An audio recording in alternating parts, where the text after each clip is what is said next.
Hey everyone, today we're looking at notes 9-3, Rationalize continued.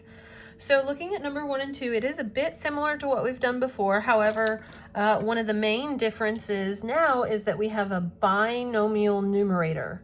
So in the numerator, we have 2 terms, and in the denominator, a single term like you had before. So same here, a binomial in the numerator and single term in the denominator. So you still pretty much tackle this the same way as you did from the last lesson, okay?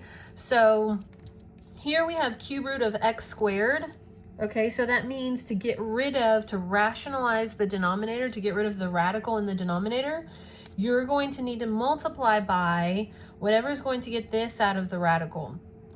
Okay, and pause 1 second, and before we go any further, I do want to point out that while these two radicals match, of course, I know it would be easy to think, oh, this could just cancel out, but remember that wouldn't be sharing the love because you don't have the same thing on this term here, and in order to be able to simplify, you have to be able to simplify with all 3 terms, not just these 2. So I know while it looks tempting that these will just cross out and your problems will be solved, it is not the case.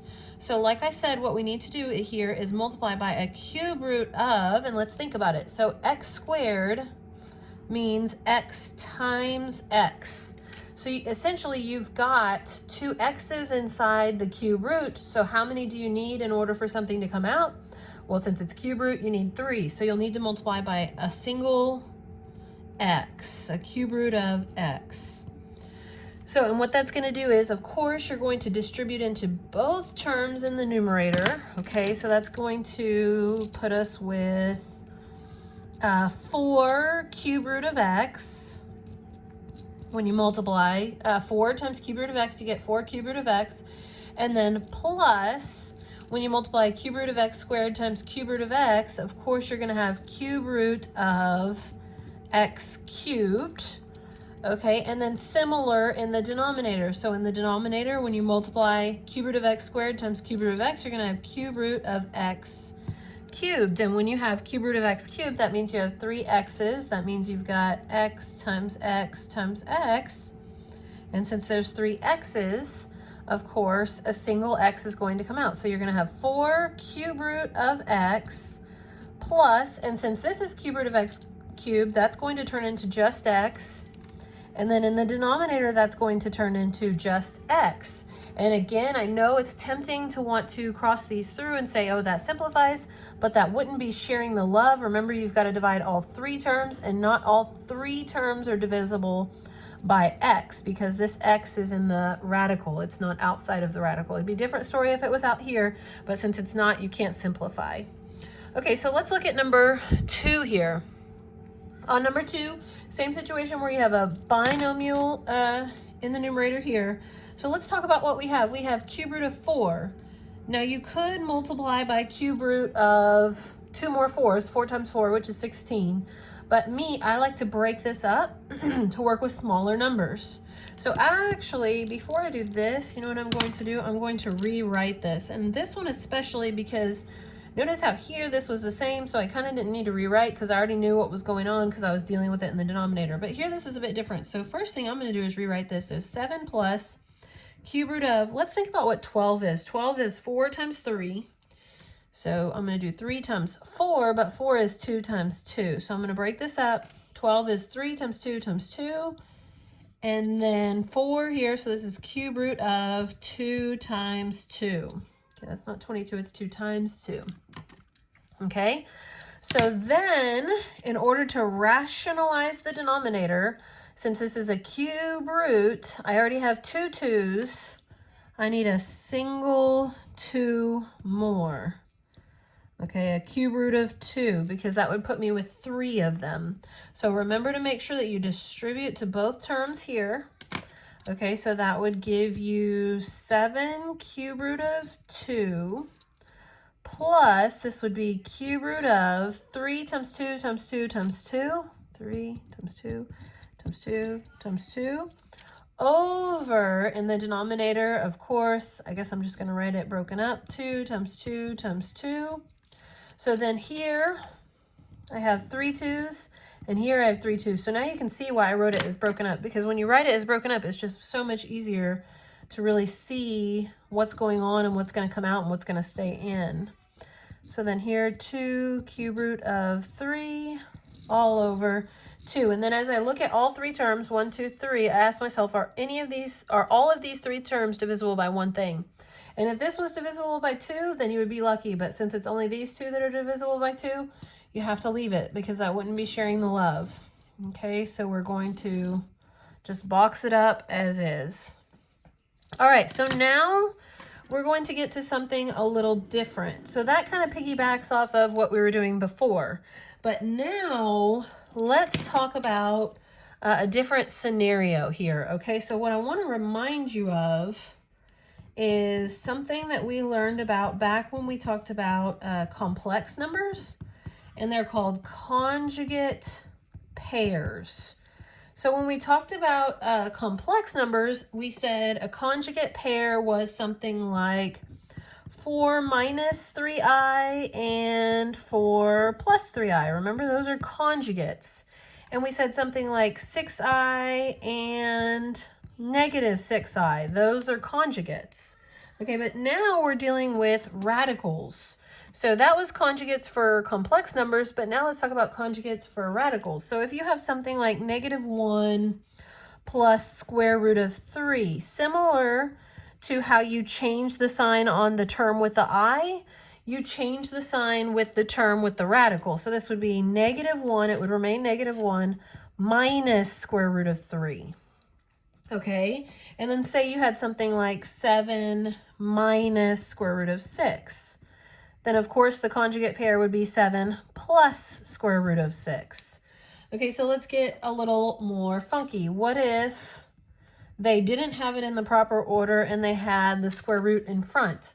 Well, nonetheless, even though it should be really written as negative 2 plus square root of 5, that doesn't matter. The conjugate is still going to be, you change the sign on the square root, so it'll be negative square root of 5.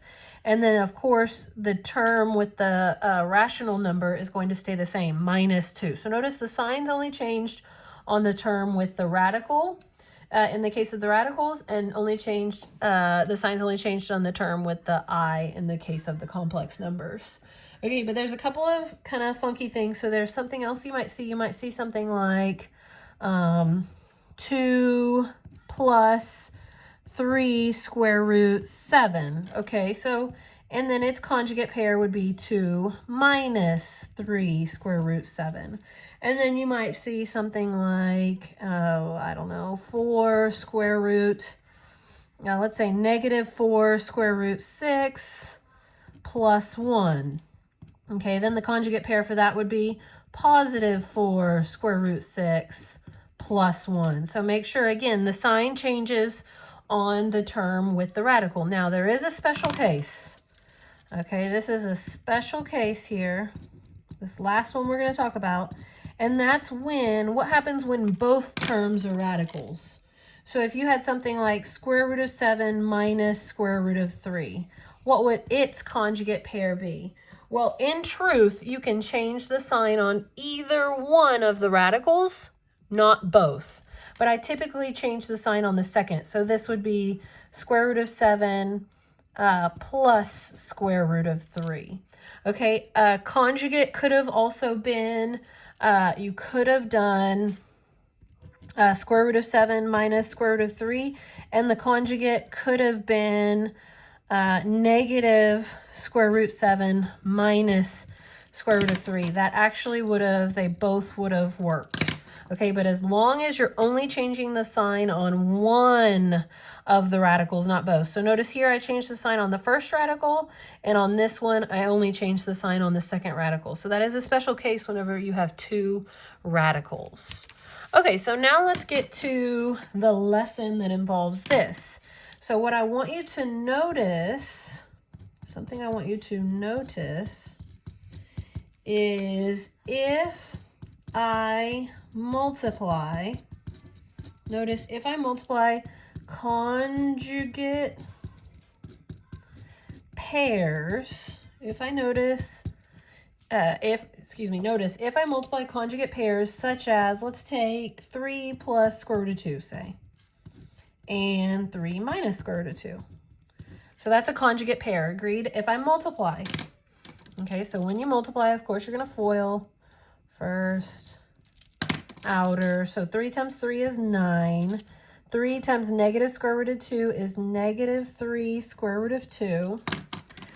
And then square root of 2 times 3 is positive 3 square root of 2. And then square root of 2 times negative square root of 2 would be negative square root of 4, or in other words, negative 2. So if you notice, if you multiply conjugate pairs, you should get a situation where your O and your I have FOIL negative 3 square root of 2 and positive 3 square root of 2. Those terms add to 0, okay? So then all you're left with is the 9 that drags down and the minus square root of 4, which is really 2, so that's 7. So notice, if I multiply conjugate pairs, dot, dot, dot, dot, dot, okay, then dot, dot, dot, dot, dot, what happens is radicals are removed. Okay, and that's great knowledge as we get into what we're talking about next. So if you have a problem situation where, I guess I should continue this off as number 3. Okay, because it's still the same direction, still rationalize the denominator. So on number 3 here, if I had something like 9 over 7 plus square root of 6, if my directions are still the same, rationalize the denominator.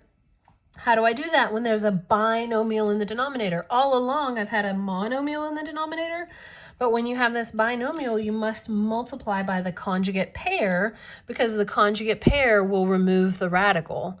So what is the conjugate pair of 7 plus square root of 6? Oh, yes, it's 7 minus square root of 6. And remember, it's legal in math to multiply anything over itself because that's like multiplying by 1, just like we did up here when we multiplied by something over itself. That's legal.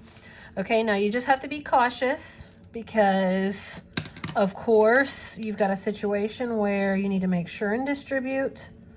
Okay, and then, of course, here you're going to have to FOIL, first, outer, or double distribute, however you really want to think about it. Okay, so here we've got 9 times 7, which is 63. 9 times negative square root of 6 would be negative 9 square root of 6. I really probably should have written this more centered because this is going to have 4 terms. It's going to be much bigger. So 7 times 7 is 49, and then 7 times negative square root of 6 is negative 7 square root of 6. And then that would be positive 7 square root of 6.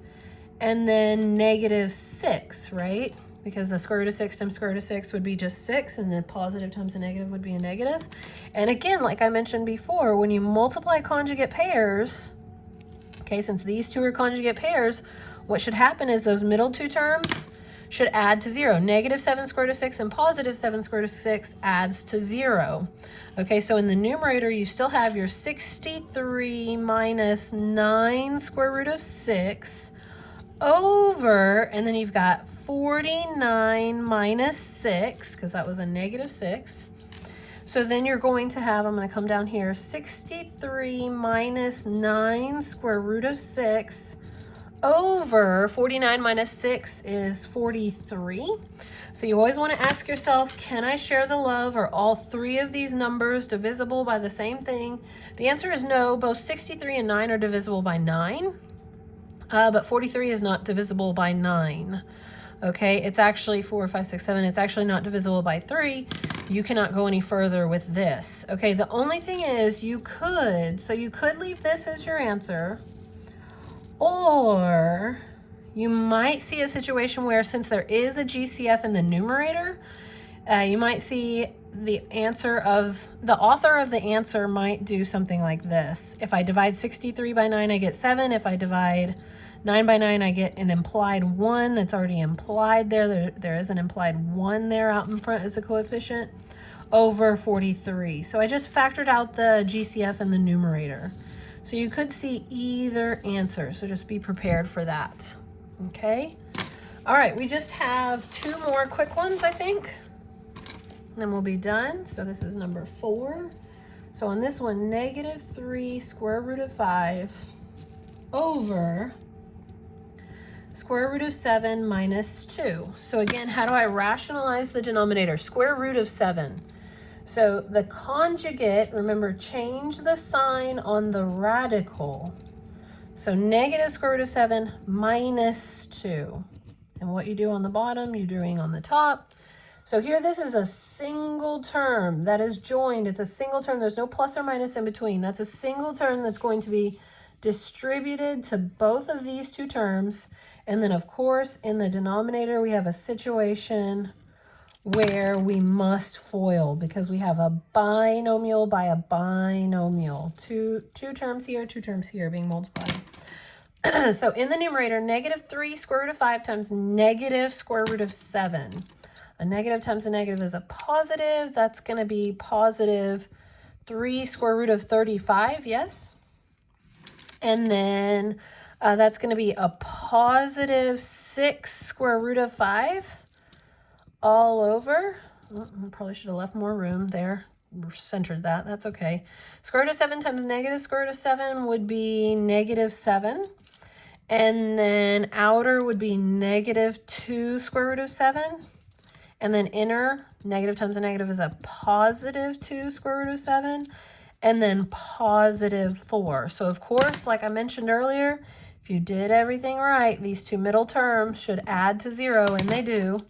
Okay, so we have 3 square root of 35 plus 6 square root of 5 all over negative 7 plus 4. So in other words, we've got 3 square root of 35 over, plus 6 square root of 5, all over negative 3. Now here in this case, every single one of these three terms is divisible by what? They're all divisible by 3. But you don't want to leave a negative in the denominator, so go ahead and divide by negative 3. So that's going to make this negative square root 35 minus 2 square root 5. So that's a possible answer for sure. That is a possible answer. Or, like I said earlier, you might see the author take out that lead negative and then make this square root of 35 plus 2 square root of 5. So you might see a situation where, kind of like we were factoring, they factor out that lead negative. There's no GCF, but there is a lead negative. Okay, one more problem. Thanks for bearing with me. Okay, number 5. 3 minus square root of 10 over square root of 2 plus square root of 5. This is your special case. Remember, this was our special case where we do technically have two different conjugate pairs. So we could do a negative square root of 2 plus a square root of 5, or square root of 2 minus square root of 5. So I typically choose to switch the sign on the second since there's two radicals here. That's typically what I choose. Now in this one we have a binomial in the numerator, so that means we've got a FOIL in both the numerator and FOIL in the denominator. So each, your numerator and your denominator here, should have 4 terms since you're FOILing. So 3 times square root of 2 is 3 square root of 2. 3 times negative square root of 5 is negative 3 square root of 5. And then negative square root of 10 times square root of 2 would be negative square root of 20. And then this would be positive square root of 50 all over. We've got square root of 2 times square root of 2, which is 2. And then square root of 2 times negative square root of 5 would be negative square root of 10. And then that would be positive square root of 10. Oh, good. And then negative 5, right? So here, as we have done everything correctly, the middle two terms add to 0. So let's talk this out. We've got 3 square root of 2 minus 3 square root of 5 minus square root of 20 plus square root of 50 all over 2 minus 5, which is negative 3. So before I write out what this is going to be, Okay, -3 in the denominator. I probably should give a little more space here because you're going to see what's going to happen. Let's talk. 2 and 5 are prime. Can't do anything there, but how about square root of 20 and square root of 50? So let's come off to the side here and talk about square root of 20, which is 5 and 4, and then 4 is 2 and 2. So that 2 is going to circle up and come out. So the 3 square root of 2 is going to stay. The -3 square root of 5 is going to stay. But this is going to be minus 2 square root of 5. That's what's going to happen to the -20 here. So there was a negative outside, but we put it there. And then square root of 50 is 5 and 10. 5 would drag down. Here the 5 was supposed to drag down, but... And then 10 is 5 and 2. So of course circle a set of 5s. So this is going to be, it's positive. So positive 5 square root of 2. So then what's going to happen there is we're going to combine our like terms. Okay. 3 square root of 2, 5 square root of 2 is 8 square root of 2. And then -3 square root of 5 and -2 square root of 5 is -5 square root of 5 all over -3. Okay, so you might see this as an answer. I'm not crazy about this as an answer. Now, while nothing can be, nothing here can be simplified, you can't share the love. You probably will see where they divide every term by -1. So make this -8 square root of 2 plus 5 square root of 5 over +3, because typically we like to have a positive in the denominator. Or you might even see this where the lead negative is taken out. So that would be a 8 square root of 2 minus 5 square root of 5 all over 3. So my two answers that I prefer for this problem are going to be, you can't leave the negative in the denominator, so either divide every single term by -1, like we did here. We made that term negative, we made that term positive, or after you do this and create a positive in the denominator, after you do that, you can, if you want, factor out that lead negative in the numerator. So it would look like this. Either of these two would be acceptable.